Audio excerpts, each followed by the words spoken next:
Donc ici, c'était les groupes 1, 13 et 16. Et on va faire un peu la même chose qu'on a fait tout à l'heure.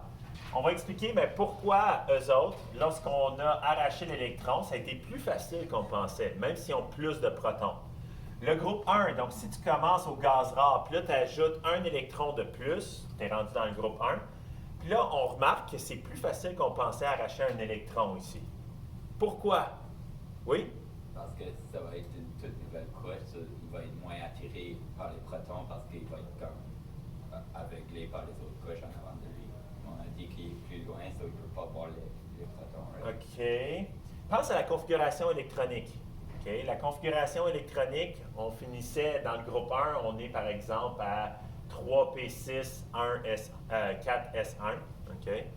C'est quoi l'avantage d'enlever un électron? Oui, Megan? Si tu enlèves un électron, tu vas avoir un niveau d'énergie remplie. Exactement. C'est par rapport à qu'est-ce que tu vas former. Si tu formes quelque chose de stable, c'est un processus qui va demander moins d'énergie à se faire à ce moment-là.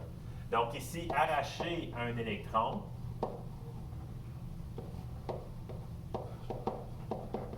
dans le cas du groupe 1, va former un niveau d'énergie rempli, un P6.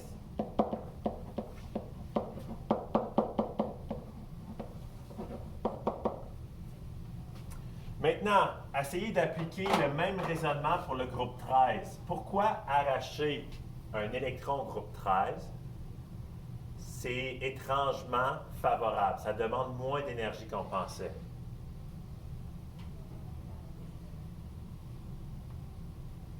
Si on suit la logique, la première chose, c'est que ça va former quelque chose de stable. Qu'est-ce que ça formerait de stable? Oui, Megan? Ça va former un sous-niveau rempli, soit un S rempli ou soit un D rempli, dépendamment c'est quoi qu'il y a en avant. Donc ici, ça va former un sous-niveau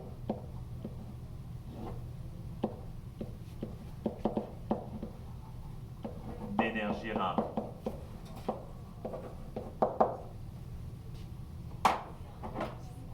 Numéro 16.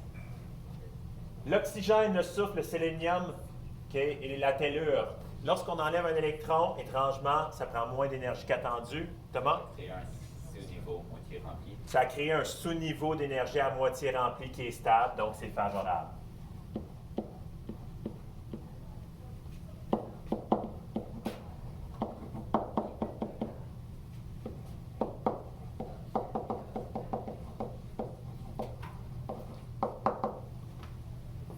Excellent. Donc, encore une fois, vous êtes désormais plus intelligent, vous êtes capable d'expliquer ces exceptions-là. Okay? Autre chose, vous êtes capable d'expliquer aussi que des fois, M. Lavigne semble vous avoir raconté des mensonges. Toujours, oui. Ici, le chrome, moi, je vous ai enseigné que c'est ça. Okay? Voici comment le faire. Okay? Le chrome a 24 électrons, l'argon en a 18, et je rajoute les 6 électrons qui manquent de cette façon-là en remplissant le S avant le D. La réalité, c'est que c'est ça ici. C'est une moitié remplie. Ici, sur un test, tu écris ça, je te donne tous tes points. La façon que je pourrais formuler la question sur un test, c'est de te dire justement, moi je t'ai enseigné ça, c'est ça en réalité, explique-moi pourquoi. Et déjà là, Olivier, il l'a vu tout de suite, okay, ben ça ici, c'est favorable. On a pris un électron, on l'a transféré dans celui-là ici, et au lieu d'avoir un sous-niveau rempli puis un qui n'est pas rempli, parce que généralement ta stabilité, c'est ton dernier orbital qui est rempli, ben on va finir avec un dernier orbital qui est à moitié rempli, et ça, c'est favorable. Okay? C'est stable énergétiquement. Mais pourquoi est-ce que tu vas enlever une sous-couche qui est stable, qui est remplie? C'est qu'en plus, celle-là est à moitié remplie. Tout seul à moitié rempli, il n'y a pas de stabilité. Mais quand tu la mets avec une autre sous-couche qui est aussi à moitié remplie, là, tu es rendu avec 6 électrons de même spin. Ouh! Ça, c'est de l'interaction d'échange. Okay? Donc ça amène de la stabilité. Okay? Fait qu'ici, vous pouvez écrire que ça forme des sous-couches, okay? Ou des sous-niveaux plutôt d'énergie à moitié remplie.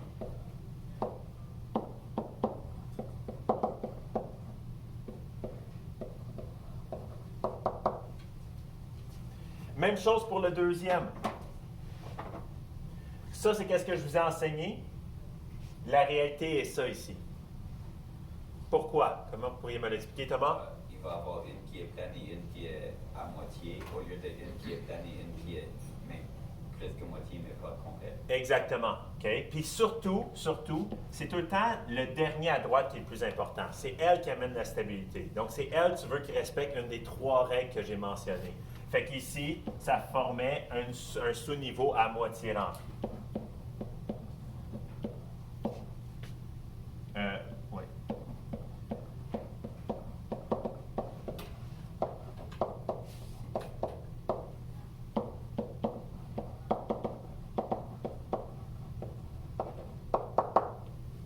Mais D, c'est pas 10, c'est pas complètement rempli. Oui, c'est ça, c'est rempli. Oh, excusez-moi, à moitié rempli, oui, tu as tout à fait raison.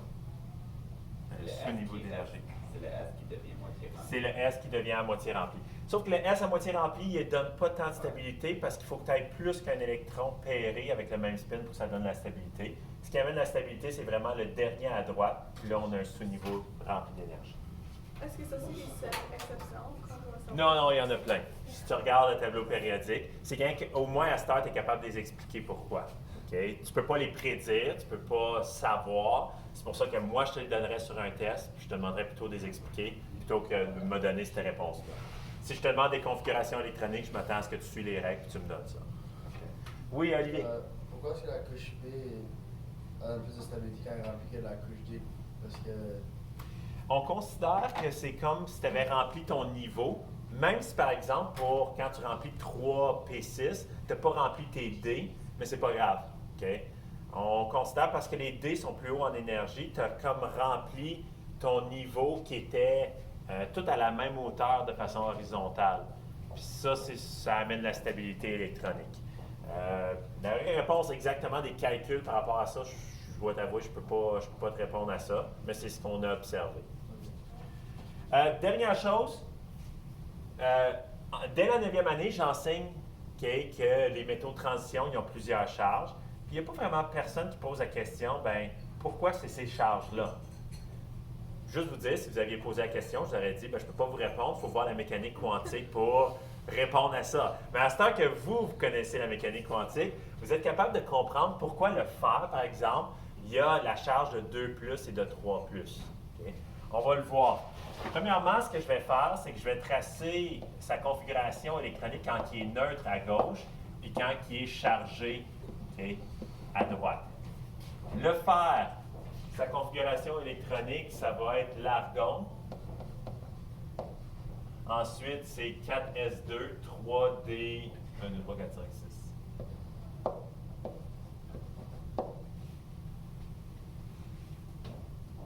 Est-ce qu'il y en a qui arrivent à voir pourquoi perdre 3 électrons? Le fer aimerait ça. Pardon? Deux sous-couches à moitié remplies. À vrai dire, même selon les règles que je t'ai enseignées, c'est où tu es supposé d'enlever les électrons en premier? Le plus grand. Le plus grand nombre quantique. Okay? Donc, j'enlèverai les 2 électrons ici. Puis après ça, j'enlèverai un électron ici. Je finirai avec un D5, donc une sous-couche à moitié remplie. Mais ta réponse, Noah, donc ça c'est rendu 0. Ta réponse, Noah, ça expliquait la charge de 2+. La charge de 2+, je fais juste enlever 2 électrons.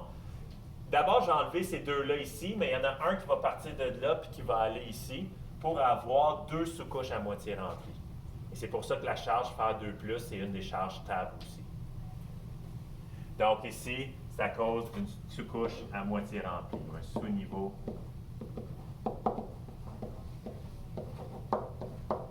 moitié rempli. So, lorsque c'est 2+, on va perdre 2 électrons du 4s, mais Il y en a un de lui qui va se transférer ici pour avoir 2 sous-couches à moitié remplies. Si on fait la même chose avec le plomb c'est plus gros ça. Ça fait qu'on va commencer avec le xénon, suivi du 6s2, 4f14, 5d10 et 6P2. Désolé, je vais par-dessus. Donc, pourquoi le plomb aimerait perdre 2 électrons?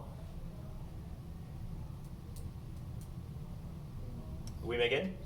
Pour avoir un sous-niveau. Pour avoir un sous-niveau d'énergie. Si j'enlève ça ici, c'est ici j'ai enlevé les 2 électrons.